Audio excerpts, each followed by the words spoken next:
ಸ್ನೇಹಿತರೆ, ದಿಟ್ಟತನದ ಮತ್ತೊಂದು ವಿಡಿಯೋಗೆ ಸ್ವಾಗತ. ಈತನಷ್ಟು ಪರಾಕ್ರಮಿಯನ್ನ ನಾನು ಅಖಂಡ ಭಾರತದಲ್ಲೆಲ್ಲೂ ಕಂಡೇ ಇರಲಿಲ್ಲ.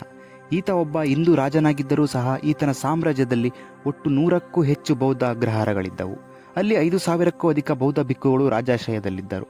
ಉತ್ತರದಲ್ಲಿ ಮೌರ್ಯ, ಗುಪ್ತ ಹಾಗೂ ವರ್ಧನರ ಸೇನಾ ಸಾಮರ್ಥ್ಯದ ಅರಿವು ಮಾತ್ರ ಇದ್ದ ನನಗೆ ನರ್ಮದಾ ನದಿ ತೀರದಲ್ಲಿ ಮೊದಲ ಬಾರಿಗೆ ಚಾಲುಕ್ಯರ ಶಕ್ತಿ ಪ್ರಾಬಲ್ಯ ಅರ್ಥವಾಯಿತು. ಉತ್ತರ ಪತೇಶ್ವರ ಎನಿಸಿದ ಕನೌಜ್ಞ ರಾಜನಾದ ಹರ್ಷವರ್ಧನನೇ ಹಿಮ್ಮೆಟ್ಟಿಸಿ ದಕ್ಷಿಣ ಪತೇಶ್ವರನೆಂದು ಬಿರುದಾಂಕಿತನಾದ ಇಮ್ಮಡಿ ಪುಲಕೇಶಿಯಂಥ ಶೌರ್ಯವಂತನನ್ನ ಪಡೆದ ಈ ನಾಡಿಯ ಧನ್ಯ ಎಂದು ಹೀಗೆ ಹೇಳಿದವರು ಸುಪ್ರಸಿದ್ಧ ಚೀನಿ ಯಾತ್ರಿಕ ಹಾಗೂ ಕವಿಯಾದ ಹುಯಾನ್ ತ್ಸಾಂಗ್. ಈತ ಹೀಗೆ ಹೇಳಿದ್ದು ಕರ್ನಾಟಕದ ಬಾದಾಮಿ ಚಾಳುಕ್ಯರ ಮುಕುಟಮಣಿ ಎಂದೇ ಹೆಸರಾದ ರಾಜ ಇಮ್ಮಡಿ ಪುಲಕೇಶಿಯ ಬಗ್ಗೆ. ಈಗಿನ ಮಹಾರಾಷ್ಟ್ರದಲ್ಲಿರುವ ನರ್ಮದಾ ನದಿ ಕಣಿವೆಯ ಮೇಲೆ ನಡೆದ ಹರ್ಷವರ್ಧನ ಹಾಗೂ ಪುಲಕೇಶಿಯವರ ಚಾರಿತ್ರಿಕ ಮಹತ್ವವುಳ್ಳ ಯುದ್ಧವನ್ನು ಕಣ್ಣಾರೆ ನೋಡಿದ ಚೀನಿ ಯಾತ್ರಿಕನು ಇಮ್ಮಡಿ ಪುಲಕೇಶಿಯ ಶೌರ್ಯ ಸಾಹಸಗಳ ಬಗ್ಗೆ ಗುಣಗಾನ ಮಾಡಿದ್ದಾನೆ. ಈತ ತನ್ನ ಸಿಯುಕಿ ಎಂಬ ಗ್ರಂಥದಲ್ಲಿ ಪುಲಕೇಶಿಯ ಬಗ್ಗೆ ಇಂತಹ ಅನೇಕ ಸಂಗತಿಗಳನ್ನು ದಾಖಲಿಸಿದ್ದಾನೆ. ವಿದೇಶಿ ಬರಹಗಾರನೊಬ್ಬ ತನಗೆ ಆಶ್ರಯ ನೀಡದ ಹಾಗೂ ಮೆಚ್ಚುಗೆಯನ್ನು ಪರಿಚಯವಿರದ ಅನಾಮಿಕ ದೊರೆಯೊಬ್ಬನ ಬಗ್ಗೆ ಹೀಗೆ ವರ್ಣಿಸಿ ಬರೆಯಬೇಕೆಂದರೆ ಅದು ಬಹುಪಾಲು ಸತ್ಯವೇ ಇರಬೇಕು. ಇಮ್ಮಡಿ ಪುಲಕೇಶಿ ಇತಿಹಾಸದಲ್ಲಿ ಇದ್ದೂ ಇಲ್ಲದ ಹಾಗೆ ಅನೇಕರಿಗೆ ಇವರ ಹೆಸರು ಗೊತ್ತಿದ್ದರೂ ಸಹ ಇವರ ಚರಿತ್ರೆ, ಕಾಲಮಾನ ಹಾಗೂ ಇವರ ಕುರಿತಾದ ಪ್ರಾಥಮಿಕ ವಿವರಗಳು ಕೂಡ ಗೊತ್ತಿಲ್ಲ. ಇಂದಿನ ಈ ವಿಡಿಯೋದಲ್ಲಿ ರಾಜ್ಯದ ಹೆಮ್ಮೆ ಎನಿಸಿದ ರಾಜ ಇಮ್ಮಡಿ ಪುಲಕೇಶಿ ಕುರಿತಾದ ಅನೇಕ ಮಹತ್ತರ ಸಂಗತಿಗಳನ್ನು ಕನ್ನಡಿಗರಾಗಿ ಹೆಮ್ಮೆಯಿಂದ ತಿಳಿದುಕೊಳ್ಳಲೇಬೇಕು. ಚಾಲುಕ್ಯರಲ್ಲಿ ಬಾದಾಮಿ ಚಾಲುಕ್ಯರೇ ಬೇರೆ, ಕಲ್ಯಾಣಿ ಚಾಲುಕ್ಯರೇ ಬೇರೆ ಎಂದು ಅನೇಕರು ಇಂದಿಗೂ ಕೂಡ ನಂಬಿದ್ದಾರೆ. ಆದರೆ ಇದು ನಿಜವಲ್ಲ. ಕರ್ನಾಟಕದ ಅರಸರಾದ ಚಾಲುಕ್ಯರು ಕದಂಬರ ನಂತರ ಪ್ರವರ್ಧಮಾನಕ್ಕೆ ಬಂದ ಅರಸರು. ಚಾಲುಕ್ಯರಲ್ಲಿ ಬಾದಾಮಿ ಚಾಲುಕ್ಯರು, ಕಲ್ಯಾಣಿ ಚಾಲುಕ್ಯರು ಹಾಗೂ ವೆಂಗಿ ಚಾಲುಕ್ಯರೆಂಬ 3 ಮುಖ್ಯ ಕವಲುಗಳಿದ್ದರೂ ಸಹ ಇವರೆಲ್ಲ ಒಂದೇ ರಾಜವಂಶದವರು. ಆದರೆ ಇವರ ಕಾಲಮಾನ ಮಾತ್ರ ಬೇರೆ ಬೇರೆ. ಆರಂಭಿಕ ಚಾಲುಕ್ಯರು ಬಾದಾಮಿಯ ಸುತ್ತ ಮೊದಲು ಹುಟ್ಕೊಂಡ್ರು. ಇವರ ಕಾಲಮಾನ ಕ್ರಿಸ್ತಶಕ 6ರಿಂದ 8ನೇ ಶತಮಾನ. ದಕ್ಕನ್ ಪ್ರಸ್ಥಭೂಮಿಯನ್ನು ಮುಂದಿನ 200 ವರ್ಷಗಳ ಕಾಲ ಆಳಿದ ಚಾಲುಕ್ಯರದ್ದು ರಾಜಚರಿತ್ರೆಯಲ್ಲಿ ಬಹುದೊಡ್ಡ ಹೆಸರು. ಇವರು ವಿನುಕೊಂಡ ಅಥವಾ ವಿಷ್ಣುಕೊಂಡಿನ ರಾಜವಂಶದ ಅರಸರನ್ನು ಸೋಲಿಸಿ ಅವರ ಪತನದ ನಂತರ ಬಾದಾಮಿಯ ಮೇಲೆ ಆಧಿಪತ್ಯವನ್ನು ಸಾಧಿಸಿ ಮೇಲೆ ಬಂದರೆಂದು ಕೆಲವು ತೆಲುಗು ಸಾಹಿತ್ಯಗಳು ಹೇಳುತ್ತವೆ. ಈ ವಿನುಕೊಂಡ ರಾಜವಂಶವು ಈಗಿನ ತೆಲಂಗಾಣ, ಆಂಧ್ರ, ಒಡಿಶಾಗಳಲ್ಲಿ ಹಬ್ಬಿದ ತೆಲುಗು ಮೂಲದ ಒಂದು ರಾಜವಂಶವಾಗಿತ್ತು. ಇವರು ಕ್ರಿಸ್ತಶಕ 424ರಿಂದ 620 ವರೆಗೆ ದಕ್ಕನ್ ಪ್ರಾಂತ್ಯವನ್ನು ಆಳುತ್ತಿದ್ದರು. ಇವರ ಮೇಲೆ ಯುದ್ಧ ಸಾರಿದ ಚಾಲುಕ್ಯರ ಅರಸನಾದ ಕುಬ್ಜ ವಿಷ್ಣುವರ್ಧನನು ವಿನುಕೊಂಡ ಅರಸರನ್ನು ತನ್ನ ಹಿರಿ ಸಹೋದರನಾದ ಇಮ್ಮಡಿ ಪುಲಕೇಶಿಯ ಸಹಾಯದಿಂದ ಗೆಲ್ಲುತ್ತಾನೆ. ವಿನುಕೊಂಡದಿಂದ ಗೆದ್ದಂತಹ ಪ್ರಾಂತ್ಯಗಳನ್ನು ಪುಲಕೇಶಿಯು ತನ್ನ ಕಿರಿ ಸಹೋದರನಾದ ಕುಬ್ಜ ವಿಷ್ಣುವರ್ಧನನಿಗೆ ವಹಿಸಿ ಅವುಗಳ ರಾಯಭಾರ ಮಾಡಲು ಹೇಳುತ್ತಾನೆ. ಇಮ್ಮಡಿ ಪುಲಕೇಶಿಯು ಕೀರ್ತಿವರ್ಮನ್ ಎಂಬ ರಾಜನ ಮಗ. ಕೀರ್ತಿವರ್ಮನ್ ಚಾಲುಕ್ಯರಲ್ಲಿ ಮೊದಲ ಪ್ರಮುಖ ಅರಸ. ಈತನನ್ನು ಪೃಥ್ವಿವಲ್ಲಭನೆಂದು ಕೂಡ ಕರೆಯಲಾಗುತ್ತಿತ್ತು. ಈತ ಉತ್ತರದ ನಳರನ್ನ, ಕೊಂಕಣದ ಮೌರ್ಯರನ್ನ, ಕದಂಬರು, ಆಲುಪ್ಪರು ಹಾಗೂ ತಲಕಾಡಿನ ಗಂಗರನ್ನೆಲ್ಲ ಗೆದ್ದು ತನ್ನ ಚಾಲುಕ್ಯ ಸಾಮ್ರಾಜ್ಯವನ್ನು ವಿಸ್ತರಿಸಿಕೊಂಡಿದ್ದ. ಕೀರ್ತಿವರ್ಮನ್ ರಾಜನು ಕರ್ನಾಟಕದ ಬಾದಾಮಿಯನ್ನೊಳಗೊಂಡು ಮಹಾರಾಷ್ಟ್ರ, ಗೋವಾ ಹಾಗೂ ಆಂಧ್ರದ ಬಹುಭಾಗಗಳನ್ನು ಆಳುತ್ತಿದ್ದ. ಈತನಿಗಿದ್ದ ಮಕ್ಕಳೇ ಇಮ್ಮಡಿ ಪುಲಕೇಶಿ ಹಾಗೂ ಕುಬ್ಜ ವಿಷ್ಣುವರ್ಧನರು. ಮಂಗಳೇಶ ಎಂಬ ಸಹೋದರನು ಸಹ ಈತನಿಗಿದ್ದ. ಕೀರ್ತಿವರ್ಮನ್ ಬಳಿಕ ವೆಂಗಿಯು ಮಂಗಳೇಶನ ಅಧೀನಕ್ಕೊಳಪಡುತ್ತದೆ. ಹಾಗೆ ನೋಡಿದರೆ ಕೀರ್ತಿವರ್ಮನ್ ಬಳಿಕ ಅವನ ಹಿರಿಮಗನಾದ ಇಮ್ಮಡಿ ಪುಲಕೇಶಿಯೇ ರಾಜನಾಗಬೇಕಿತ್ತು. ಆದರೆ ಮಂಗಳೇಶನು ರಾಜ್ಯದಾಹದಿಂದ ಅಧಿಕಾರಕ್ಕೇರಿದ್ದ. ಯುವಕರಾದ ಪುಲಕೇಶಿ ಹಾಗೂ ಕುಬ್ಜ ವಿಷ್ಣುವರ್ಧನರು ಪ್ರಾಪ್ತ ವಯಸ್ಸಿಗೆ ಬರುವವರೆಗೂ ಸಾಮ್ರಾಜ್ಯವು ಮಂಗಳೇಶನ ಅಧೀನದಲ್ಲಿತ್ತು. ಅವರು ಸದೃಢ ಯುವಕರಾದರೂ ಸಹ ಮಕ್ಕಳನ್ನು ಕರೆದು ಪಟ್ಟಾಭಿಷೇಕಕ್ಕೆ ಮಂಗಳೇಶನು ಮುಂದಾಗಲಿಲ್ಲ. ಆಗ ಸಾಮ್ರಾಜ್ಞಿಯಾಗಿದ್ದ ಮುತ್ತಪ್ಪೆಯ ಸೂಚನೆಯ ಮೇರೆಗೆ ತನಗಿಷ್ಟವಿರದೆ ಹೋದರೂ ಪುಲಕೇಶಿ ಹಾಗೂ ವಿಷ್ಣುವರ್ಧನನ್ನು ಮಂಗಳೇಶನು ಆಸ್ಥಾನಕ್ಕೆ ಕರೆಸಿದ. ಕುಬ್ಜ ವಿಷ್ಣುವರ್ಧನನು ಹುಟ್ಟುತ್ತಲೇ ಅಂಗವಿಕಲನಾಗಿದ್ದ. ಅವನಿಗೆ ಗೂನು ಬೆನ್ನಿತ್ತು. ಮಂಗಳೇಶನು ಕುತಂತ್ರದಿಂದ ವಿಷ್ಣುವರ್ಧನನಿಗೆ ಸಾಮ್ರಾಜ್ಯದ ಆಸೆ ಹುಟ್ಟಿಸಿದ. ಇದನ್ನು ತಿಳಿದಂತಹ ಪುಲಕೇಶಿಯು ಇದಕ್ಕಾಗಿ ವ್ಯಥೆಪಡದೆ ತಮ್ಮನಾದ ವಿಷ್ಣುವರ್ಧನನ್ನೇ ದೊರೆಯಾಗಿಸಿ ತಾನು ಅವನ ಸೇನಾಧಿಪತಿಯಾಗಿರಲು ಒಪ್ಪಿಕೊಂಡ. ಚಿಕ್ಕಪ್ಪ ಮಂಗಳೇಶ ಹಾಗೂ ಆತನ ಸುತ್ತ ಇದ್ದವರ ಕುತಂತ್ರವೆಲ್ಲ ಪುಲಕೇಶಿಗೆ ತಿಳಿದಿತ್ತು. ಈ ಸಮಯದಲ್ಲಿ ಅದನ್ನು ತೋರ್ಪಡಿಸಿಕೊಳ್ಳದೆ ತಾಳ್ಮೆಯಿಂದ ಹೆಜ್ಜೆ ಇಡಬೇಕೆಂದು ಪುಲಕೇಶಿ ಎಚ್ಚರಿಕೆ ಹಾಗೂ ಜಾಣ್ಮೆಯ ವರ್ತನೆ ತೋರಿದ. ಬಾದಾಮಿಯಲ್ಲಿ ಪ್ರವರ್ಧಮಾನಕ್ಕೆ ಬಂದಂತಹ ಪುಲಕೇಶಿಯು ನಳರನ್ನ, ಆಲೂಪರನ್ನ, ಗುರ್ಜನರನ್ನ, ಬನವಾಸಿಯ ಕದಂಬರನ್ನ, ರಾಷ್ಟ್ರಕೂಟರನ್ನ, ತಲಕಾಡಿನ ಗಂಗರನ್ನ, ಪಲ್ಲವರನ್ನ ಮುಂತಾದವರನ್ನ ಸೋಲಿಸಿ ತನ್ನ ಸಾಮ್ರಾಜ್ಯವನ್ನು ದಕ್ಕನ್ನವರೆಗೂ ವಿಸ್ತರಿಸಿದ. ಪುಲಕೇಶಿಗೆ ಸತ್ಯಾಶ್ರಯ, ಶ್ರೀ ಪೃಥ್ವಿವಲ್ಲಭ, ಮಹಾರಾಜಾಧಿರಾಜ, ಕಟ್ಟಾರಕ, ಕನ್ನಡ ಕುಲತಿಲಕ, ಪರಮೇಶ್ವರ, ಕರ್ನಾಟೇಶ್ವರ, ದಕ್ಷಿಣ ಪತೇಶ್ವರ ಮುಂತಾದ ಹೆಸರುಗಳಿದ್ದವು. ಮುಂದೆ ಮಂಗಳೇಶರ ಪದಗ್ರಹಣದ ಬಳಿಕ ಬಾದಾಮಿಯನ್ನು ಗೆದ್ದ ಪುಲಕೇಶಿಯು ಇಲ್ಲಿ ವಾತಾಪಿ ಹಾಗೂ ಕೌಶಿಕಾಂಬಿಕೆ ದೇವಿಯನ್ನು ಸ್ಥಾಪಿಸಿ ಇದನ್ನು ತಮ್ಮ ರಾಜಧಾನಿಯಾಗಿ ಮಾಡಿಕೊಳ್ತಾರೆ. ವೆಂಗಿಯನ್ನ ಕುಬ್ಜ ವಿಷ್ಣುವರ್ಧನರಿಗೆ ವಹಿಸಿ ಅಲ್ಲಿಗೆ ಅವರನ್ನು ಅಧಿಪತಿಯನ್ನಾಗಿಸಿ ಚಾಲುಕ್ಯ ಸಾಮ್ರಾಜ್ಯವನ್ನು ಸಮಾನವಾಗಿ ಆಳುತ್ತಾ ಹೋಗ್ತಾರೆ. ಇಮ್ಮಡಿ ಪುಲಕೇಶಿಯು ಅತ್ಯಂತ ಸಮರ್ಥ ದೊರೆಯಾಗಿದ್ದು ಸುತ್ತಮುತ್ತಲಿನ ರಾಜರನ್ನು ಸೋಲಿಸಿ ತನ್ನ ಹಿಡಿತದಲ್ಲಿ ಇಟ್ಟುಕೊಂಡಿದ್ದ ಎಂದು ಐಹೊಳೆ ಶಾಸನಗಳು ಆತನ ಕೀರ್ತಿಯ ಬಗ್ಗೆ ತಿಳಿಸುತ್ತದೆ. ಪುಲಕೇಶಿಯು ತಾನು ವೈಷ್ಣವ ಹಿಂದೂ ಆಗಿದ್ದರೂ ಸಹ ಶೈವ ಪಂಥ, ಜೈನ, ಬೌದ್ಧ, ಪರ್ಷಿಯಾದ ಮತ ಮುಂತಾದವುಗಳ ಬಗ್ಗೆ ಅಪಾರವಾದ ಸಹಿಷ್ಣುತೆ ಹಾಗೂ ಸಮಾನವಾದ ಗೌರವ ಹೊಂದಿದ್ರು. ಈತನ ಆಸ್ಥಾನದಲ್ಲಿ ಸುಮಾರು 100ಕ್ಕೂ ಹೆಚ್ಚು ಬೌದ್ಧ ಅಗ್ರಹಾರಗಳಿದ್ದವು.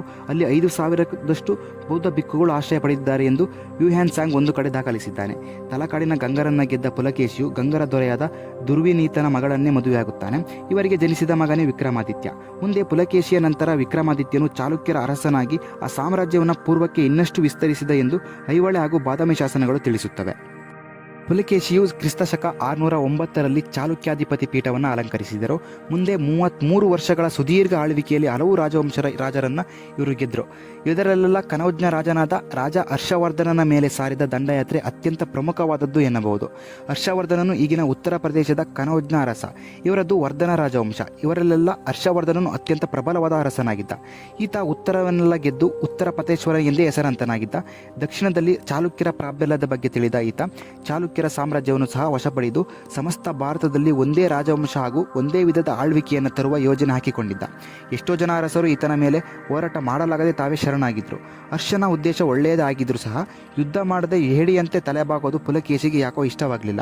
ವೈರಿಯನ್ನೇ ಎದುರಿಸದೆ ಶರಣಾಗೋದು ಅವನ ಜಾಯಮಾನವೇ ಆಗಿರಲಿಲ್ಲ. ಹರ್ಷನ ಆಹ್ವಾನವನ್ನು ಒಪ್ಪಿ ಅವನೊಂದಿಗೆ ಯುದ್ಧಕ್ಕೆ ಸಿದ್ಧನಾದ.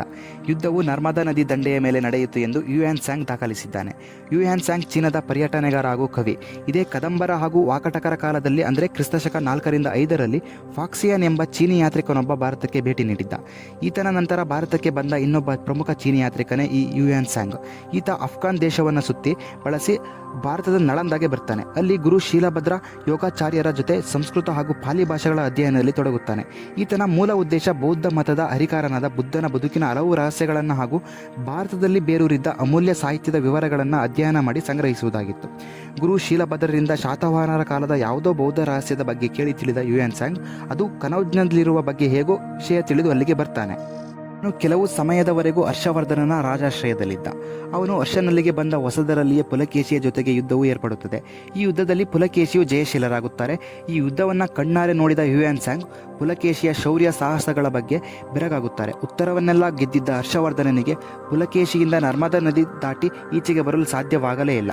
ಹರ್ಷವರ್ಧನನ ಹಿಂದಕ್ಕೋಡಿಸಿದ ಪುಲಕೇಶಿಯು ದಕ್ಷಿಣ ಪತೇಶ್ವರ ಪರಮೇಶ್ವರ ಎಂಬ ಬಿರುದನ್ನು ಪಡೆದುದರ ಬಗ್ಗೆ ಐಹೊಳೆ ಶಾಸನದಲ್ಲಿ ವಿವರವಿದೆ. ಕೆಲವು ಕಡೆ ಈ ಬಿರುದನ್ನು ಪುಲಕೇಶಿಯ ಧೈರ್ಯಕ್ಕೆ ತಲೆದೂಗಿದ ಹರ್ಷವರ್ಧನನೇ ಪುಲಕೇಶಿಗೆ ನೀಡಿದ ಎಂಬ ವಿವರಗಳು ಸಹ ಇದೆ. ಈ ಗೆಲುವು ಚಾಲುಕ್ಯರ ಚರಿತ್ರೆಯಲ್ಲೇ ಒಂದು ಮಹತ್ತರವಾದ ಗೆಲುವು. ಮುಂದೆ ಮಂಗಳೇಶನು ಮರಣ ಹೊಂದಿದಾಗ ಪುಲಕೇಶಿಗೆ ಶತ್ರುಗಳ ಸಂಖ್ಯೆ ಹೆಚ್ಚಾಗುತ್ತದೆ. ಪಲ್ಲವರು ಇವರ ಬದ್ಧ ಶತ್ರುಗಳಾಗಿ ಬಿಡುತ್ತಾರೆ. ಈ ಹಿಂದೆ ಕದಂಬರನ್ನ ವಂಚಿಸಿ ಅವರ ಸಾಮ್ರಾಜ್ಯವನ್ನು ಕಬಳಿಸಿದ ಪಲ್ಲವರು ಚಾಲುಕ್ಯ ಸಾಮ್ರಾಜ್ಯವನ್ನು ಸಹ ನೆಲಸಮ ಮಾಡಲು ಹುನ್ನಾರ ನಡೆಸಿದ್ದರು. ಪ್ರತಿ ಬಾರಿ ಚಾಲುಕ್ಯರ ಮೇಲೆ ಯುದ್ಧ ಸಾರಲು ಯತ್ನಿಸಿ ಸೋತಿದ್ದರು. ಮಂಗಳೇಶರ ಸಾವಿನ ಬಳಿಕ ಇಮ್ಮಡಿ ಪುಲಕೇಶಿಯ ವಿರುದ್ಧ ಸುತ್ತಮುತ್ತಲಿನ ಪ್ರಾಂತ್ಯದ ಅರಸರು ಒಮ್ಮೆಲೆ ದಂಗೆ ಏಳುತ್ತಾರೆ. ಪುಲಕೇಶಿ ಸಾಧ್ಯವಾದಷ್ಟು ಅವರನ್ನೆಲ್ಲ ನಿಯಂತ್ರಣದಲ್ಲಿಡಲು ಪ್ರಯತ್ನ ಪಡ್ತಾರೆ. ಮುಂದೆ ಚಾಲುಕ್ಯರಲ್ಲಿ ಅಂತರ್ಕಲಹಗಳು, ರಾಜ್ಯಭಾರಕ್ಕಾಗಿ ಕುತಂತ್ರಗಳು ಹೆಚ್ಚಾಗುತ್ತವೆ. ಪುಲಕೇಶಿಗೆ ವಿಕ್ರಮಾದಿತ್ಯ ಸೇರಿ ಒಟ್ಟು 5 ಜನ ಮಕ್ಕಳಿದ್ದರು. ಪುಲಕೇಶಿಗೂ ವಯಸ್ಸಿಗೆ ತಕ್ಕಂತಹ ಕಾಯಿಲೆ ಎದುರಾಗಿ ಅವರು ಹಾಸಿಗೆ ಹಿಡಿದಾಗ ಅವರ ಮಕ್ಕಳಲ್ಲಿ ಅವರಲ್ಲಿಯೇ ಉತ್ತರಾಧಿಕಾರಕ್ಕಾಗಿ ಪೈಪೋಟಿ ಹಾಗೂ ಒಳಜಗಳಗಳು ಏರ್ಪಡುತ್ತವೆ. ಇದನ್ನೆಲ್ಲ ಗಮನಿಸಿದ ಪಲ್ಲವರು ಇದೇ ತಕ್ಕ ಸಮಯವೆಂದು ಚಾಲುಕ್ಯರ ಮೇಲೆ ಮೋಸದಿಂದ ಹೆರುಗುತ್ತಾರೆ. ಪಲ್ಲವರ ಅರಸನಾದ ಮಹೇಂದ್ರವರ್ಮನ್ ಪುಲಕೇಶಿಯ ಸೇನೆ ಮೇಲೆ ದಾಳಿ ಮಾಡ್ತಾನೆ. ಈತನನ್ನು ಮಹಾಮಲ್ಲ ಪಲ್ಲವನೆಂದು ಕೂಡ ಕರೆಯಲಾಗ್ತಾ ಇತ್ತು. ಐಹೊಳೆ, ಬಾದಾಮಿ ಹಾಗೂ ಕಶಕುಡಿ ಶಾಸನಗಳಲ್ಲಿ ಬಾದಾಮಿಯಲ್ಲೇ ನಡೆದ ಯುದ್ಧದಲ್ಲಿ ಮಹೇಂದ್ರವರ್ಮನ್ನಿಂದ ಪುಲಕೇಶಿಗೆ ಸೋಲುಂಟಾಯಿತು ಎಂದು ಬರೆಯಲಾಗಿದೆ.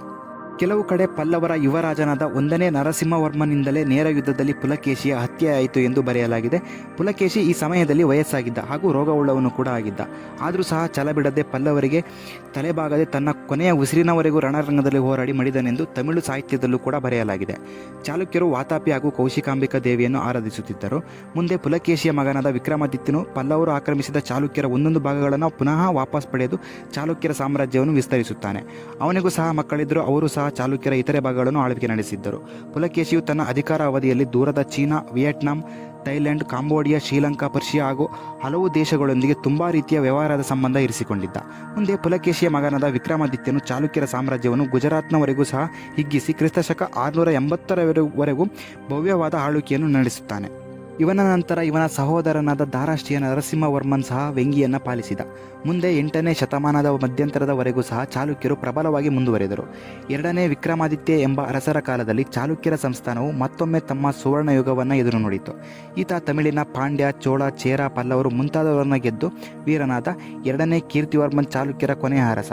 ಈತ ರಾಷ್ಟ್ರಕೂಟರ ದೊರೆಯಾದ ದಂತಿದುರ್ಗನಿಂದ ಪರಾಭವಕ್ಕೊಳಗಾದ. ಅಂತಿಮವಾಗಿ ಈತನ ನಂತರ ಚಾಲುಕ್ಯರ ಸಾಮ್ರಾಜ್ಯವು ರಾಷ್ಟ್ರಕೂಟರ ಕೈವಶವಾಯಿತು. ಚಾಲುಕ್ಯರಲ್ಲಿ ಇಮ್ಮಡಿ ಪುಲಕೇಶಿಯ ಹೆಸರು ಇಂದಿಗೂ ಸಹ ಚಿರಸ್ಥಾಯಿಯಾಗಿ ಉಳಿದಿದೆ ಹಾಗೂ ರಾಜ್ಯದ ಚರಿತ್ರೆಯ ಪುಟಗಳಲ್ಲಿ ಸ್ವರ್ಣಾಕ್ಷರಗಳಿಂದ ಬರೆದಿಡಬೇಕಾದ ಹೆಸರು.